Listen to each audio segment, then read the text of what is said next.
እጅግ አሳሳሽና መሳጭ የሆነ ታሪክ የሚጀምረው ሬቸል ዋትሰን በተባለች አንዲት ወጣት ሴት የዕለት ተዕለት ህይወት ውስጥ ሲሆን እሷም በየቀኑ በባቡር ተሳፍራ ከስራ ወደ ቤቷ በምትመለስበት ወቅት የሚገጥማትን ሁኔታ ይተርካል። በዚሁ የባቡር ጉዞዋ ወቅትም ሁልጊዜ አይኗ አንድ ለየት ያለ ቤት ላይ ያርፋል። በዚያም ቤት ውስጥ አንዲት ወርቃማ ጸጉር ያላት ቆንጆ ሴት ፍጹም ከሆነ ባሏ ጋር ልክ እንደ ተረት ተረት የሚቆጠር እጅግ ደስተኛና የተሟላ ህይወት ስትመራ ትመለከታለች። ሬቸልም ይህንን አስደናቂ ጥንድ በቅርበት ለመከታተል ስትል ብቻ በየቀኑ በባቡር ውስጥ ያንኑ የተለመደ መቀመጫዋን ይዛ ትጓዛለች። ለሷም እነዚህ ባልና ሚስት እንደ ህልም የሚቆጠሩ ሁልጊዜ ፊታቸው በፈገግታ የተሞላ አንዳቸው ለሌላኛው እጅግ የሚያስቡ እና ጥልቅ በሆነ ፍቅር ውስጥ ያሉ ሆነው ይታዩታል። ሬቸልም ይህንን ሁኔታ ስትመለከት ምን ነው የኔም ህይወት እንደነሱ በሆነልኝ ብላ ትመኛለች። ምክንያቱም ከዚህ ቀደም ከቀድሞ ባለቤቷ ቶም ዋትሰን ጋር የነበራት ትዳር ልክ እንደዚሁ የደመቀ ነበር። አሁን ታሪካችን ወደ ኋላ 6 ወራትን ይመለሳል። ያቺ በሬቸል አይን እንደ ተረት የምትታየው ወርቃማ ጸጉር ያላት ሴት ስሟ ሜገን ሄፒዌል ይባላል። ሜገን ስለ ራሷ ማንነት ስትገልጽ እንዴት ካልተገራችና ግብረገብ ከጎደላት ሴትነት ተነስታ ወደ ፍቅረኛነት ከዚያም የስነ ጥበብ ጋለሪ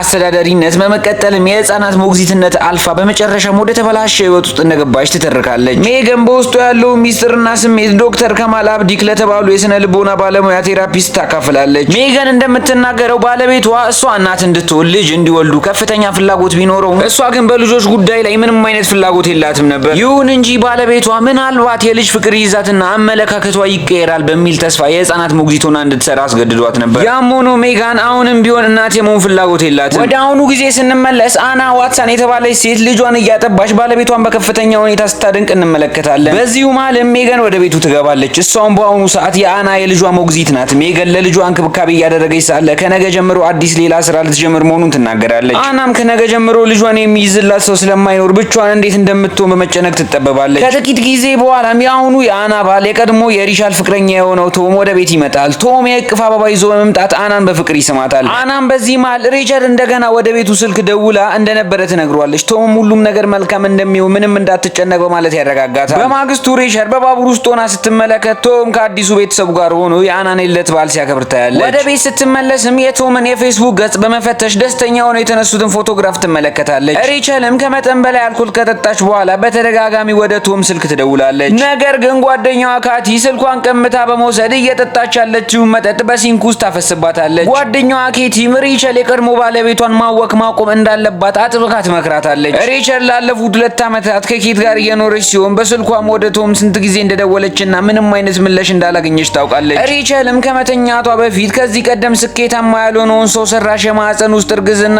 IVF ህክምና ትዝቶችን እያሰበች በሀዘን ትዋጣለች። ከዕለታት አንድ ቀን ሪቻል በባቡር ውስጥ ሆና ያንን ሁልጊዜ የምታደንቀውን ፍጹም ጥንድ ትመለከታለች። ነገር ግን ሪቻል በአሁኑ ሰዓት ያየችው አስደንጋጭ ነገር ነበር። ያቺ ሴት ሜገን ሌላ ወንድ ስትስም ትመለከታታለች። በዚህም የተነሳ ሪቻል በከፍተኛ ቁጣ ተሞልቷ የመጠጥ ጠርሙሷን በመክፈት አልኮሉን በውሃ መጠጫ ብርጭቆ ውስጥ ቀርታ መጠጣት ጀምራለች። በፓርክ ውስጥም ተቀምጣ ሳለ ሪቻል ከዚህ ቀደም በቶም ላፕቶፕ ውስጥ ያሉትን ኢሜይሎች በማንበብ ቶም ከአና ጋር የፍቅር ግንኙነት እንደነበረው ያወቀችበትን ቀን ታስታውሳለች። በመታጠቢያ ቤት ውስጥም ሆና በከፍተኛ ድምጽ እየጮኸች ከባሏ ጋር በነበረችው በዚያ ሴት ላይ ያላትን ጥልቅ ጥላቻ ትገልጻለች። ሪቻል በሐሳቧ ወደዛ ሴት ቤት ገብታ ጸጉሯን ይዛ መሬት ለመሬት ብትዘራት ደስ እንደሚላት ትመኛለች። ባቡሩ ሜገን ወደምትኖርበት አካባቢ ሲደርስም ሪቻል በከፍተኛ የስካር መንፈስ ከባቡሩ ትወርዳለች። አንድ ሰው እየተከታተላት እንደሆነ ስለተሰማት ወደ ጫካ ውስጥ ትሮጣለች። በዚያም አንዲት ወርቃማ ጸጉር ያላት ሴት ወደ አንድ ዋሻ ውስጥ ስትገባ ትመለከታለች። ሪቻልም በኃይል በሴትዮዋ ላይ እየጮኸች ትከተላታለች። ነገር ግን በጨለማ ውስጥ ራሷን ስታ ትወድቃለች። ሪቻልም ስትነቃ ራሷን የምታገኘው በጓደኛዋ ቤት ውስጥ ነው። በራሷ ላይም የመቁሰል አደጋ ደርሷል። ልብሷን በደም ተበክሏል። ነገር ግን ምን እንደተፈጠረ በግልጽ ማስታወስ አትችልም። በጭንቅላቷ ውስጥም የሚመላለሱት አንዳንድ ግልጽ ያልሆኑ ምስሎች ብቻ ናቸው። በማግስቱ ሪቻል በአልኮል ሱሰኞች መረጃ ቡድን ስብሰባ ላይ ስትገኝ ስትጠጣ ምንም ነገር ማስታወስ እንደማትችል እና ራሷን ለችግር እንደምትዳረግ ትናገራለች። በዚያም ወቅት በቶም የስራ ቦታ በተደረገ ግብዣ ላይ የቶም አለቃ ሚስት እንቁላል እንዳትይዝ ስትከለክላት ሪቻል በቁጣ እንቁላሎቹን ግድግዳ ላይ እንደሰባበረቻቸው ትዝ ይላታል። ቶም ሊያረጋጋት ሲመጣም ሪቻል እሱን እንደመታችውና ሁከት እንደፈጠረች ይታወሳታል። በወቅቱ በፈጠረችው ሁከት ምክንያት ቶም ከስራው እንደተባረረም ትረዳለች። ሪቻል ወደ ካቲ ቤት ስትመለስ 2 መርማሪ ፖሊሶች እሷን በጉጉት ሲጠብቋት ታገኛለች። መርማሪ ሊ የተባለችው ሴት ሪቻልን ባለፈው አርብ ምሽት የት እንደነበረች በጥብቅ ትጠይቃታለች። ሪቻልን መጀመሪያ ላይ ከስራ ወደ ቤት እየተመለስኩ ነበር በማለት ትመልሳለች። ነገር ግን በመንገድ ላይ ሳለች የቀድሞ ባለቤቷን የማየት ፍላጎት ስላደረባት ብቻ ከባቡር ወርዳ ወደ ቤቷ አካባቢ ሄዳ እንደነበር ከዚያም በኋላ በቀጥታ ወደ ቤቷ ተመልሳ ምሽት 5 ሰዓት ላይ አፓርታማ ከተማዋ ላይ እንደደረሰች ትናገራለች። ይሁን እንጂ የፖሊሶች መረጃ እንደሚያሳየው ሪቸል ከባቡር የወረደችው ምሽት 12 ሰዓት ላይ እንደነበር፣ መርማሪዎችም ሪቸል ከባቡር ከወረደችበት ጊዜ ጀምሮ እስከ ምሽት 5 ሰዓት ድረስ የት እንደነበረች በድጋሚ ትጠይቃታለች።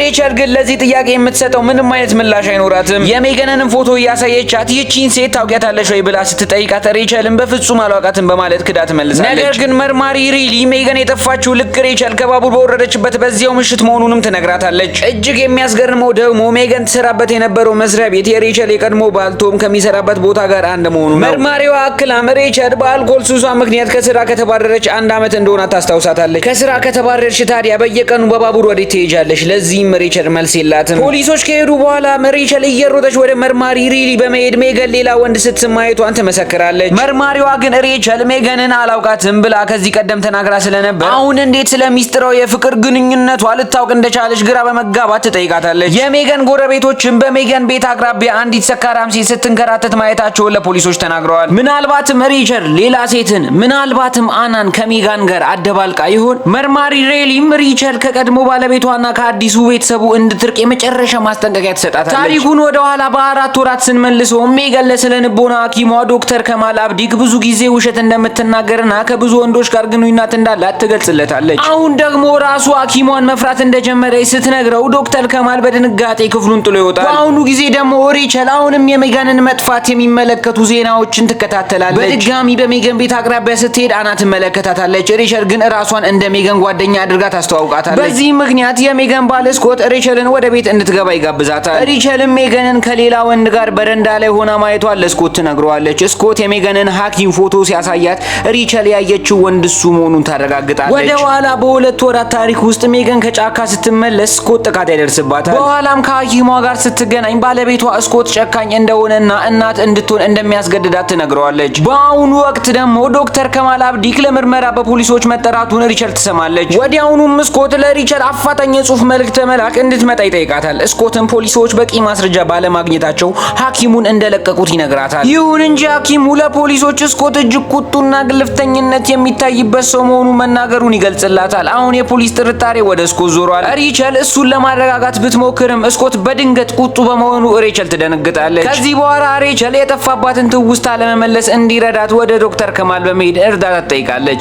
የአልኮል ሱሷን መቼ እንደተጀመረ ስትጠይቅም እናት መሆን እንዳልቻለች ካወቀችበት ጊዜ ጀምሮ እንደሆነ ትገልጻለች። ይህ በእንዲህ እንዳለ አንድ ያልታወቁ ቁጥር ለሪቸል የቀድሞ ባለ ቶም በቀን ውስጥ በደርዘን የሚቆጠሩ ጥሪዎችን እንደሚያደርግ ፖሊስ ይደርስበታል። አናም በበኩሏ ሪቸል አብዛኛውን ጊዜ በስኮት ቤት እያሳለፈች መሆኑን ለፖሊስ ትናገራለች። መርማሪ ሪሊ ግን እነዚህን ነገሮች በተናጠል ትመለከታቸዋለች። ለአና ምናልባት ባለቤቷ ቶም ራሱ ከሪቸል ጋር ግንኙነት እያደረገ ለሚሆን እንደሚችል ትጠራጠራለች።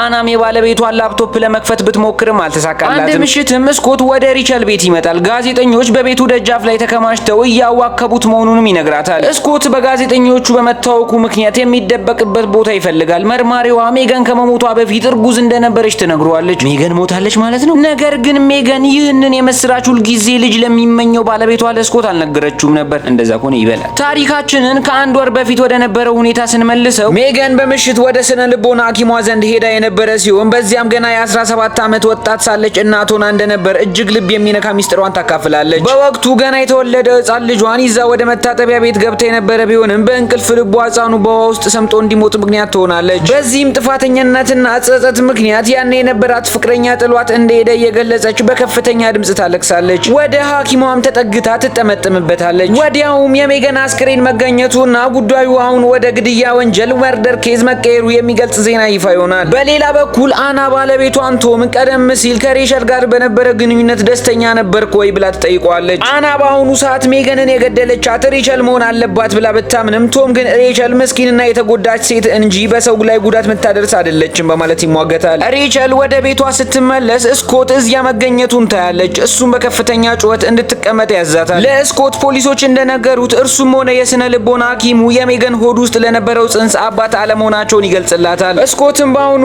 ሪቸልን መጠራጠር የጀመረ ሲሆን ለምን ሐኪሙ ጋር ሄዳ እንደምትገናኝ በጥብቅ ይጠይቃታል። ሪቸልን መልስ ከመስጠቷ በፊት ስኮት ይመታታል። ከዚያም በከፍተኛ ቁጣም ቤቱን ጥሎ ይወጣል። አሁን ሁሉም ነገር ተበላሽቷል። የእውነት ድርብርብና ንብርብሮች እየተገለጡ ነው። አደጋውም ከምንጊዜው በላይም ተቃርበዋል። ሪቸልን በቀጥታ ወደ ፖሊስ ጣቢያ በመሄድ ስኮት ጥቃት እንዳደረሰባት ትናገራለች። ነገር ግን መርማሪ ሬሊ በሪቸል ላይ መጠራጠሯን ትቀጥላለች። መርማሪው ሬቸል ከስኮት ጋር ግንኙነት እንዳላትና ሜገንንም የገደለችው በዚሁ ምክንያት እንደሆነ ይገልጽላታል። በተጨማሪም ስኮት በሬቸል ቤት እያደረ መሆኑን ፖሊስ ያውቃል። ሬቸል ግን ይህንን ሁሉ ክዳ ትከራከራለች። መርማሪ ራይሊ ሜገን በጠፋችበት ምሽት ሬቸል በዚያው አካባቢ ታይታ እንደነበርና እስካሁን ድረስም ለጥቂት ሰዓታት የት እንደነበረች ማስረዳት አለመቻሏን ታስታውሳታለች። ሬቸል ስኮት ሚስቱን ገሏል ብላ ብትናገርም መርማሪው በዚያ ምሽት ስኮት መጠጥ ቤት ባር ውስጥ ሆኖ በካሜራ ሲሲቲቪ መታየቱን በመግለጽ ሀሳቧን ውድቅ ያደርግባታል። ሬቸልም በዚያ ምሽት ምን እንደተፈጠረ ስትጠየቅ አላውቅም ብላ ብቻ ከመርመራው ክፍል ትሸሻለች። ታሪኩ እንደገና ወደ አርብ ጧት ይመለሳል። ዶክተር ከማል አብዲክ ሜገንን አቅፎ ሲያጽናናት በዚያው ቅጽበት በባሩ ውስጥ የምታልፈው ሬቸል ሁለቱም በበረንዳ ላይ ሲሳሰሙ ታያለች። በዚያ ጊዜ ሬቸል ሜገን ባለቤቷን ስታታልል በማየቷ ጸጉሯን ይዛ መሬት ላይ ልትዘርራ ተመኝታ የነበረውን ትዝ ይላታል። አሁን ሬቸል ሜገን የገደለችው ራሷን ልትሆን እንደምትችል መጠራጠር ትጀምራለች። ሬቸልም ከቤት ትወጣለች። በባቡር ጉዞዋ ላይ ሳለችም የቶም የቀድሞ አለቃ ሚስት የሆነችው ማርታን ታገኛለች። ሬቸልም ስለፈጸመችው ስህተት ይቅርታ ትጠይቃታለች። ማርታ ግን ሬቸል ስለምን ይቅርታ እንደምትጠይቅ ግራ ይገባታል። ሬቸል በስካር መንፈስ የፈጸመችውን ነገር እንደማታስታውስ ስትገልጽላት ማርታ ቶም የነገራት ነገር ሁሉ ውሸት እንደሆነ ትነግራታለች። ማርታ እንደምትለው ሬቸል ያንን ምሽት ሰክራ ስለነበር በእንግዳ ማረፊያ ክፍል ውስጥ እንድትተኛ ተደርጋለች እንጂ ምንም አይነት ጥፋት አልፈጸመችም። ቶም ከስራው የተባረረውም በስራ ቦታው ካሉ ሴቶች ጋር ግንኙነት ስለነበረው እንጂ በሬቸል ምክንያት እንዳልሆነ ትገልጽላታለች። በዚህ ጊዜ ሬቸል አይኗ ይበራል። ቶም ራሷን እንደ ጥፋተኛ እንድታስብ ያደረጋት ሆን ብሎ እንደነበር ትረዳለች። በሌላ በኩል ደግሞ አና የቶምን ላፕቶፕ ለመክፈት ስትሞክር በቦርሳ ውስጥ አንድ ሌላ ስልክ ታገኛለች። ምንም እንኳን የጽሁፍ መልእክቶቹ ቢጠፉም በድምጽ መልእክት ቮይስ ኢሜል ውስጥ የሜገንን ድምጽ አሁንም ይሰማ ነበር። አና ይህንን ስትሰማ በድንጋጤ ስልኩን ትጥለዋለች። አሁን ሬቸል በዚያ ምሽት የሆነውን ሁሉ ማስታወስ ትጀምራለች። በዚያ ምሽት በዋሻው ተነል ውስጥ ሜገንን ለይታ እንዳወቀቻት ቶም ከመኪናው ወርዶ ወደ እሷ እየመጣና በኃይል እንደገፋት ትዝ ይላታል። ሬቸልም ከግድግዳ ጋር ተጋጭታ ራሷን ስታ እንደነበር ሙሉ ለሙሉ ታስታውሳለች። አሁን ሬቸል በቀጥታ ወደ አና ቤት በመሄድ ባለቤቷ ቶም እያታለላት መሆኑን ትነግራታለች። አና ይህንን እንደምታውቅ ብትገልጽም ሬቸል ግን አሁኑ በእውነተኛ መረጃ በመቆም ሜገንን የገደላት ቶም መሆኑን ትነግራታለች። አና መጀመሪያ ላይ ሬቸል የምትናገረው ነገር ለማመን ምንም ፍቃደኛ ባትሆንም ሬቸል ግን በዚያች አስከፊ ምሽት ሜገንን እንዴት በቶም መኪና ውስጥ እንደገባችና ቶምን በሬቸል ላይ እንዴት ጥቃት ሰንዝሮ እንደነበር በዝርዝር ታስረዳታለች። አና አሁን ምንም ቃል ተንፍሳ መናገር አልቻለችም ነበር። ምክንያቱም የሜገን ስልክ በባለቤቷ በቶም ቦርሳ ውስጥ ተደብቆ መገኘቱን በአይኗ ስላረጋገጠች የሬቸል ንግግር እውነት መሆኑን ተረድታለች። ሬቸልም በአስቸኳይ ወደ 911 ደውላ ለፖሊስ ሪፖርት ለማድረግ ስትሞክር ቶም በኃይል ስልኳን ቀምቶ እንድትቀመጥ ያዛታል። ሬቸልም ለቶም አሁን የሚናገረውን እያንዳንዱን ውሸት በሚገባ መለየት እንደምትችል በተለይም እሷ ሰክራ ባለችበት ወቅት እሱ ሁኔታዎችን እንዴት ይለውጥ እንደነበረ አሁን እንደገባት በድፍረት ትነግረዋለች። በዚህ ጊዜ ቶም በቁጣ ተሞልቶ በእጁ የያዘውን ብርጭቆ በሬቸል ራስ ላይ በመምታት ይፈነክታታል። አሁን ታሪካችን ወደዚያ የሜገን ግድያ ወደ ተፈጸመበት ምሽት ወደ ጫካው ይወስደናል። በዚያም ቶም ከሜገን ጋር ሚስጥራዊ ፍቅር ግንኙነት እንደነበረው በግልጽ ይታያል። ሜገን እርጉዝ መሆኗን እና የልጁ አባት